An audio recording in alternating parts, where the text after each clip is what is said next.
Hey loves, welcome back to Day Spills Tea. I of course am the lovely Day, and I want to talk again about Ladies Who List. And if you're not watching Ladies Who List, start watching Ladies Who List, because like the whole purpose of my channel is I want people to watch my shows with me and talk about them with me. Anyways, before we jump into my recap and review of the show, go ahead and do what you do oh so well. Hit the thumbs up button, show me a little bit of love. Make sure you leave some comments down below. Let me know what you thought of the episode. If you just started watching, let me know that you're going to be watching with me. Make sure if you haven't subscribed already that you do that. You ring the little notification bell. That way you get notified every time I post a new video. Okay? That being said, we can jump on into it. So the episode starts with Kira doing a house showing for her friend and influencer B Simone. She says B Simone is a what was a hairstylist. I know I've heard the name a bunch of times, and I said I was gonna like look her up. I'm probably out the loop because she's probably a lot younger than me, so I probably don't know as much about her as I should. Anyways, I really enjoyed the scene of them showing the house because they legit felt like good girlfriends having fun looking at houses. The part though where I got a little critical is that Kira is supposed to be selling luxury real estate, and wasn't no luxury about that showing. I mean, like the condo itself seemed very nice, but Kira didn't seem to be providing a luxurious experience. I watch a lot of reality TV, okay? I love all the little selling Tampa and Ladies Who List, and I love the $1 million listings and all of that. And one thing about the luxury realtors is that they generally can answer all the questions. All the questions. And if you're showing her a property where the biggest selling feature is the views, you should know how to play up the views. Why don't you know which way you're facing? Why don't you know that the sun rises in the east and sets in the west? Like, these are questions you should be able to answer. And then you gonna show her, you gonna say that she deserves the best of the best, but you're gonna show her this condo with this little small, little teeny tiny closet where she can't fit her stuff. Come on, don't do that. Like, I didn't get it. Why my light just go dark? I don't know what be happening in this room. Anyways, so yeah, I was like, okay, you're not really providing a luxury experience. And it made me feel like, as sweet as Kira seems and all of that, if she weren't B Simone's friend, B Simone would not be her client. So I don't know how well she does in this particular space or how long she's been selling luxury, and maybe you all heard it and I missed it or something like that, but tighten it up, sis. You know, just tighten it up. Be a little more prepared to answer those questions. Anyways, but I loved watching the two of them together. They were a good time. Like, I could see myself having fun with them if they would have me. Okay, moving on. So then we see Quiana, and I feel like Quiana is the rich auntie, even though I'm probably significantly older than her, but she just has the rich auntie vibes going on, which I really love. That is in absolutely no way an insult. So she talks about how coming from being kind of impoverished to where she is now, and how it's not just about money, and she's got people who are depending on her and people who have been depending on her for a long time. And I love that although she has taken care of her family, it sounds like, I love that she's in a place now where she's like, okay, so now it's time to start doing what Quiana wants to do for Quiana, and everybody has that right. So like, it's great to take care of your loved ones, but at some point you do deserve to live for yourself. And I completely can relate to her when she talks about it's not all about the money. It's about security a lot of times. It's about the stress, not having the stress, eliminating some of the stress. It's about stability and all those things. I mean, it's, you know, if you've been poor, which I have absolutely been very poor. If you've been poor and you are able to come away from it, you know, it's just a totally different life. The stress that you didn't even realize you had, you know, it's immense. And so I feel like she deserves that. If she's put in the work, she's built her career, she's trying to build her brokerage. More power to you, sis. Keep grinding, keep being rich and fabulous with that big old W in your yard. I love it. Anyways, so then she sits down to have breakfast with her husband after she does her Instagram live, and I feel like on this show the husband-wife relationships seem so authentic. They seem so natural and they seem so genuine, and I am rooting for all of them that we have seen thus far. I really am. Her and her husband seemed so natural together. Like they seemed like good old friends, which is so important to me. And I loved how he was very calm and cool, even though she's kind of team extra. He was very calm and cool. And so they began to talk about the situation with Robin. And so she felt like, you know, I know Robin. Robin is friends with my husband. Robin dated my husband's friend and all of that. So she felt entitled to Robin giving her a discount. I don't know this particular area of real estate brokerage and business and whatnot and so forth. I do know that Robin has a right to charge something. If y'all are supposed to be friends, then I don't know why you would charge like the running rate. Obviously, it's a business decision though. But it doesn't sound like they were friends. It sounds like they are people who know each other. And y'all might beat me up for this. Drop in the comments. Let me know how you feel about it. But black folks, we got to stop expecting for folks to give us the whole table and everything for free because we know each other and we black. Like, I want to help you support your business, but support my business as well. Don't expect that I'm going to put all this work and time and effort into building my things and then I give you everything for free because you're black and I know your husband. So I don't know if it was that cut and dry, but I can understand why Robin would have charged her. Again, on Quiana's side, I could understand if she felt like we are friends, then why would you charge me that amount? But again, it doesn't sound like they were friends. It sounded like they somebody who knows somebody who knows somebody who knows somebody. And Quiana, get over it. Like, this doesn't sound like something where it's, okay, so what did she say? I deleted her from my mental Rolodex. It sounds like this is something that y'all could have talked about. Like, you could have been like seriously? Like, for real? Because this is one of those things where I feel like it would have happened over email or text message, and that's never a good idea. This is one of those things where you needed to pick up the phone and be like, for real? Like, can we negotiate? Like, you know what I'm trying to do. Instead of just being like, I expected you to give it to me and you didn't, so now you dead to me. But that's just my feeling. So Quiana goes on to say she can't wait to hear the idea because she can't wait to say no. She looks so cute saying it. She can't wait to say no. And she wants to get all the other ladies to give her a collective no. Okay, that's drama. That is, girl, that's nasty. You do not need to get everybody else to say no just because you gonna say no. That's fine. We shouldn't do that to each other. No. That's not cool. We should not do that to each other. But then she also said, which was kind of disappointing, she said, no matter how great an idea it is, I'm going to say no. I'm going to tell you, I'm a girl who likes her coins. I'm a girl who likes to buy whatever little labels I want to buy and all of that sort of thing. So when it comes to business, I can put personal aside.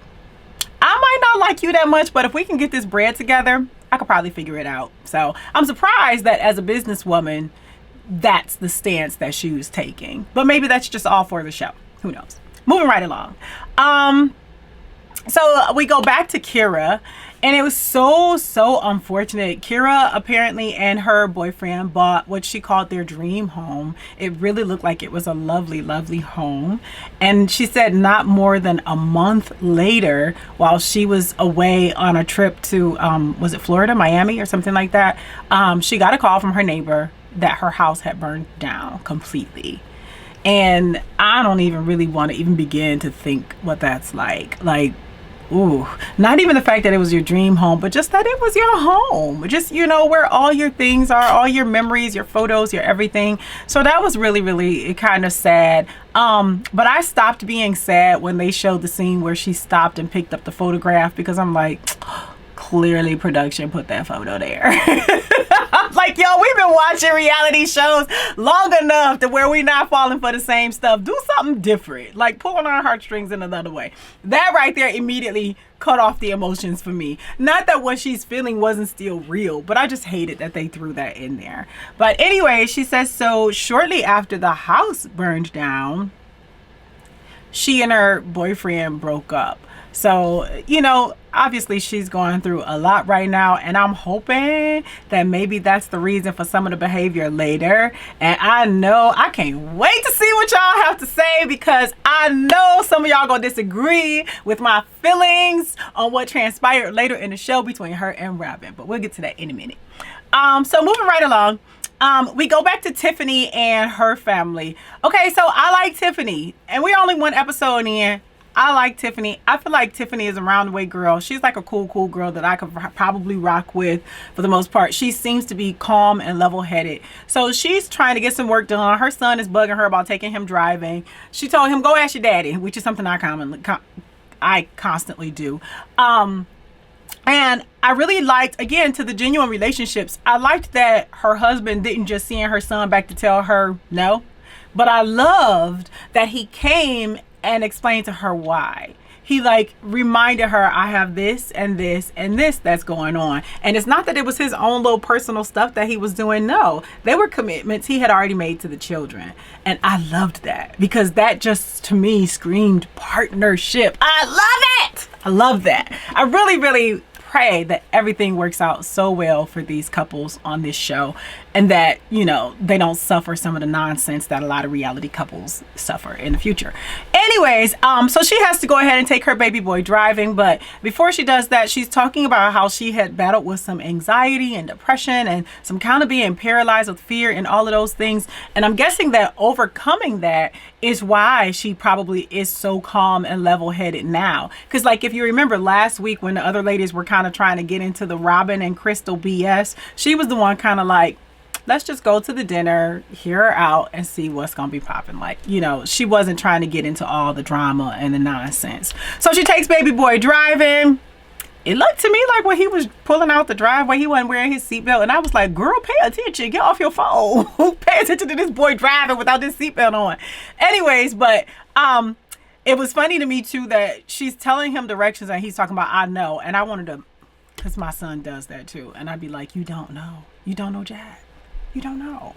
Anyways, whatever. So it was a cute little moment. Them driving the car. Of course, he gets back home and he's ready to hop out the car. He ain't put the car in park. Escalade about to be towed the hell up. And I think the cameraman or the producer or someone was like, put the car in park. It was somebody's voice. It wasn't hers. Anyways, that tickled me. So then moving along, Tiffany and Tiana and their husbands go out to dinner. I like these husbands. They seem cool. Okay, so while they're out, they start discussing the idea of the collaboration. And Tiffany shares with us that her and Cristyl don't really jive real well. Like, they haven't had any beef. But she says that when she had her child, Cristyl reached out to her like, hey girl, hey, woman to woman, I know it's stressful having children, so maybe you should kind of like just give me your whole portfolio of work and I'll manage it for you so you can be a mom. Girl, that's so disrespectful. That is so, no disrespect to men, but that sounds like the type of insensitive crap that I would expect some completely oblivious male to say to a woman. Girl, please. Like, I try not to swear too much on this channel, but I would have been like, what? Are you serious? And of course, Tiffany felt the same way. Like, I have built my clientele. I have built my business, and you want me to hand it to you because I had a child? Watch me work. Look, watch me manage all this. And she might have had some challenges managing it all, but sis is still standing today and her business is still thriving. So, Cristyl, girl, bye. That was... what did y'all think of that? Because I thought that was terrible. As she was recapping the story, I'm like, she said what? Like, giving you my business? And it doesn't sound like she like proposed anything else where, you know, there would be an exchange or how she would support her or let's merge businesses. Just give me your business. Honey, if you having a problem getting clients, say that then. Anyways, so as they're talking about it, Tiana's husband kind of made a joke and he was like, well, y'all don't have nothing to be nervous about going to dinner with these ladies because they gonna all be so involved with themselves that they ain't gonna be able to attack y'all. I thought that was funny. I liked it. So far, I'm enjoying these husbands. So then the other ladies, Tiana, Tiffany, and Kira, they go to an awards program. Wait a minute, did I skip something? Oh, I did. Let me go back. Robin. Okay. So far me and Robin cool. There's definitely some there's some stuff there that's not perfect, obviously, as with everybody. But Robin, these neck scarves, they gotta go. They not working. They cut you off and they make you look like you're choking and they make you look older than what you probably normally look. The pink look in the confessional is not the same person as the lady with the neck scarves. Am I bugging? Is it just me? The neck scarves are not doing it for me. They gotta stop. Anyway, so Robin is showing this young man a condo in, I think it's called the Healy building. And it's a building that she sells in often. Like, this is a huge part of her portfolio. At one point she said, this building feeds me, which, hey, when you find your niche, you find your home, you find your cash cow, you know where you can get fed. Do you, honey? Continue to do that. I really enjoyed watching her interaction with her client. I do think she made him feel like $1,000,000. When he said, I think this is the one, after she kept pushing him, like, yeah, Frank, this is it. After she kept pushing him and he said, yeah, this is the one, the way she celebrated with him, I could see him like eating it up. He like, oh yeah, this feels good. I like it. So it was cool watching her do that. And I loved how she was sharing about having the abusive background and having these things that kind of haunted her and kind of are shaping her to be who she is and to kind of be hard in some areas and, you know, protective in some areas and all of that. And she also said, but then I found real estate and I love real estate and real estate loves me back. And I don't find anything wrong with that. Like, when you find that thing that fills you up, that's such a blessing. I'm grateful that she found real estate. Like, if that's the thing that pulled her away from, you know, feeling like abused and, you know, being in bad relationships and things like that, then that's such a blessing. And so I'm really, really glad that she found it. But she got to let go of the next scores. So anyways, yeah, the other ladies go to this awards program. At the awards program, Tiana wins a best social media campaign award, which was nice. She looked really cute. All the ladies looked really, really cute going to this program. And then once again, they start talking about the dinner that's coming up and the collaboration and all of that good stuff. And then that's when Kira lets us know that at some point, Robin unfollowed her. So she's like, well, why would she even be asking me to do something with her when she unfollowed me? And then she said apparently Cristyl unfollowed her first and then Robin followed suit behind. That whole unfollowing mess, I don't even get it. Like, what is the point? Why do you care? I don't know. Whatever. I guess I don't care and I expect other people not to care. Anyway, so then we're at the actual dinner. So far, I'm really, really loving Tiffany and Tiana because I feel like they are the most drama free. Like, I feel like they are kind of just there for a good time. Like, look, I'm just trying to do me. And I loved how as the other ladies are getting dressed and everybody's arriving, Tiana is like, I am like exemplifying black girl magic. Like, she is enjoying the moment. She sees this opportunity and she's willing to go for it. And I really, really like that. I really, really respect that. She's not looking for nobody to have no problems, which is cool with me. Anyway, so as they're there, the conversation gets going and I feel like immediately my thought was, once Quiana starts talking, I feel like, Robin, you knew that there was some tension between you two. Why have Cristyl reach out to invite all these women instead of being a grown-ass woman yourself and reaching out to men fences first and then inviting these women into your idea? Like, you knew you and Quiana had tension and you didn't address it. And so then, you know, she and Quiana kind of go back and forth a little bit. And I did feel like Quiana came ready to fight, which she had pretty much already admitted that. I feel like Quiana came ready to fight and she really wasn't trying to hear anything that Robin had to say. But I also feel like Robin at no point tried to like apologize. Not that she necessarily owed her one, but at no point did it feel like she was trying to make amends. It felt like she just wanted you to shut up and move on. You know, she's just like, okay, well, I'm sorry. Can we move on? That's not an apology. That's such BS.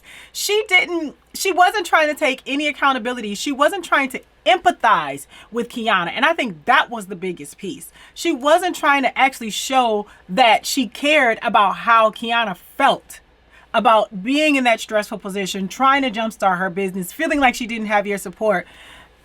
Robin's just like, let's just say move on, and then that's the end of it. But she doesn't want to acknowledge anybody else's feelings or her role in hurting anybody else's feelings. That is extremely emotionally immature. And I was disappointed in that, because I understand that Robin's been through some things, but she's older and she should know better.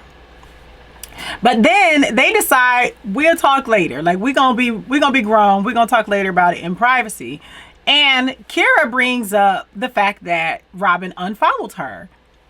And Robin pretty much tried to do the same thing. Like, okay, that was back in the day, so now just do what I'm asking you to do. Like, that was how it felt to me. Like, I didn't feel like she took any time to try to address anybody else's concerns or feelings. It's just like, move on and do what I want you to do and shut up.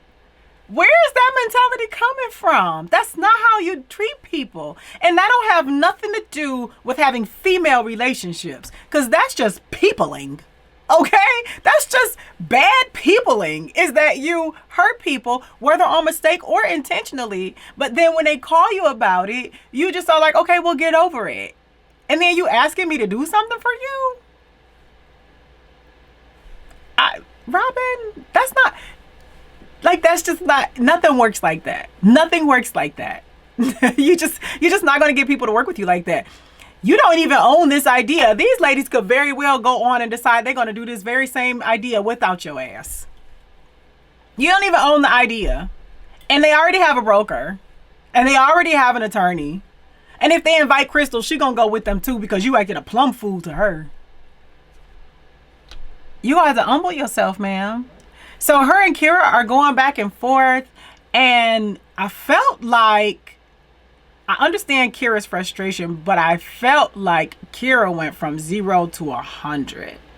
Like, she was making these faces and all of this, and it got like real like high school, like we about to take our earrings off type of thing. And I was disappointed. I was disappointed in her. I thought it was nasty when she was like, don't ask me to be in nothing, I'll crap on you. Like, wow, how did we get there? But again, I guess it would be frustrating when you're trying to talk to somebody about the way they treated you and they keep trying to gloss over it and just say, get over it. So Robin was annoyed that Cristyl kept telling her, you're triggered, which Cristyl knows that that's the buzzword. Cristyl knows that that is stoking the fire. You're triggered, Rob, you're triggered. Like, that Rob thing sounds like a pat on the head. Rob, stop it, puppy. Like, so I get Robin being further annoyed by you saying you're triggered. But I think the same thing is true for Kira and Quiana, where you're like, just get over it. That's not how emotions work. That's not how grown-ups work. Whatever. Anyways, those are my feelings. I felt like Robin was totally wrong.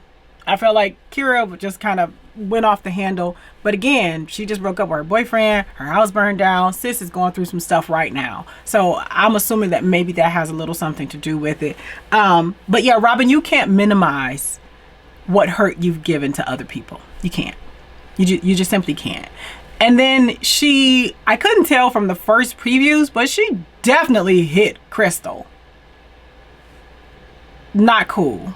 I don't know how that was acceptable. I don't know if there are certain types of hits that happen on these shows that causes production to intervene or what, but it was not acceptable that she actually put her hands on Cristyl. Yeah, I didn't get that. And I felt like Cristyl didn't really know how to respond to it. And so I felt bad for Cristyl in that moment. But it was just really disappointing on all fronts. The only one who I felt like acted like they had sense, who was involved in the nonsense, was Quiana. Like, between Quiana, Kira, and Robin and Cristyl. Because I felt like Quiana was mad, but she did at some point say, you know what, we're just not even gonna do that right here. We're just gonna go ahead and be grown. We're gonna talk about it later.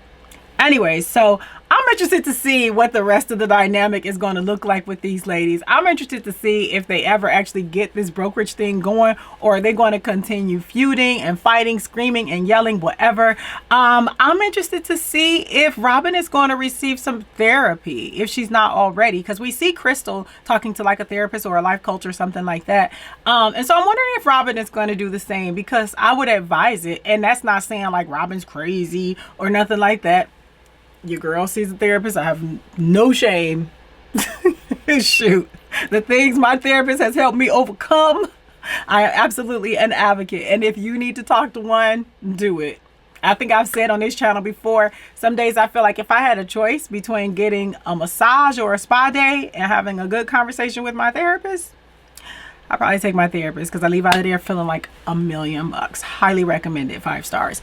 Anyways, I'm off the track. But I enjoyed that episode. I'm looking forward to more. Let me know your thoughts on the episode. Let me know what you thought about Kira and Robin at the end. Let me know what you thought about Robin and Cristyl at the end. And then thanks so much for watching.